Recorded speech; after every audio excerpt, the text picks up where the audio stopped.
இது வந்து பார்த்தீங்கன்னா வந்துட்டு very it is a long taking process. ஓகேங்களா?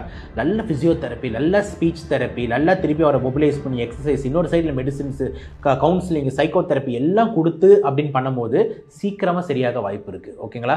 நான் என்ன எதிர்பார்க்குறேன்னா, அடுத்த 3லேருந்து 6 மாதம்க்குள்ளே வந்துட்டு திருப்பியும் ஒரு 6 மாதம்க்கு அப்புறம் ஒரு ஃபிட்டாக ஆவார். அதுக்கப்புறம் திருப்பி உங்களுக்கு தெரியும், அவர் அந்த தோற்றத்தோடலாம் படத்தில் நடிக்க மாட்டார். அவர் படத்தில் ஸ்க்ரீனில் வந்தாலே அந்த 6 பேக்ஸு செஸ்ட் இல்லாமல் சார் வரமாட்டார். அப்படின்ட்டு இருக்கும்போது நான் என்ன நடிக்கிறேன்னா, இந்த ஐ ஃபீல் தட் இந்த தீபாவளி டைம் அப்போ மேபி ஒரு படத்துக்கு ஒரு கமிட் ஆகலான்ற மாதிரி என்னோட திங்கிங் இருக்குது சார். காய்ச்சல் இப்படி வெளிப்படாது, காய்ச்சலாக தான் வெளிப்படும்.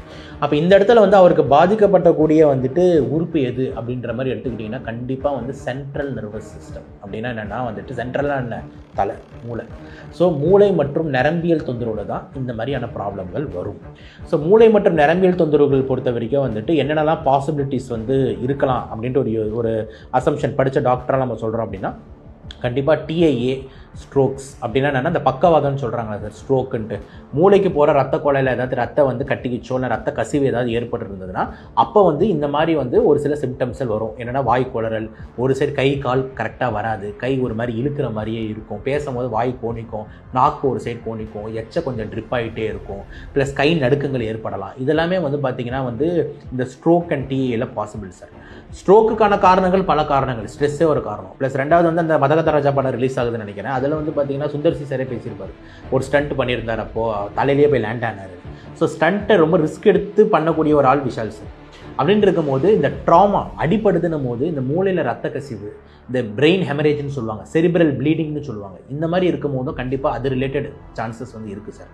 ஸோ ஸ்ட்ரோக்கு, பிரெயினில் வந்து அடிப்பட்டு ப்ளீடிங்கு, இது எல்லாமே இந்த மாதிரி வெளிப்படலாம். ப்ளஸ் இன்னும் கொஞ்சம் ரேராக வந்து இன்னும் கொஞ்சம் வேறு காரணங்கள் யோசித்தோம்னா, பார்க்கின்சன்ஸ்னு ஒரு நோய் இருக்குது. ஆனால் அது ஜென்ரலாக ஓல்ட் ஏஜில் தான் வரும். அவங்களுக்கும் வந்து பார்த்திங்கன்னா இதே மாதிரி கை நடுக்கும், இதே மாதிரி ஸ்லரிங் ஆஃப் ஸ்பீச் இதெல்லாம் வரும். ஸோ பார்க்கின்சன்ஸ் ஏதாவது இருக்கா, பாதிச்சிருக்கா அப்படின்றதும் நம்ம வந்து ஆய்வுக்கு வந்து உட்படுத்தணும். ஸோ கண்டிப்பாக வந்துட்டு இந்த 2-3 ஆங்கிள் தான் ஒரு டாக்டர் எனக்கு யோசிக்க தோணுது சார். ஒரு கேஸ் பார்த்த உடனே வந்துட்டு கண்டிப்பாக பிரெயின் பாதிக்கப்பட்டிருக்கு, சென்ட்ரல் நர்வஸ் சிஸ்டம் பாதிக்கப்பட்டிருக்குன்றது உறுதி.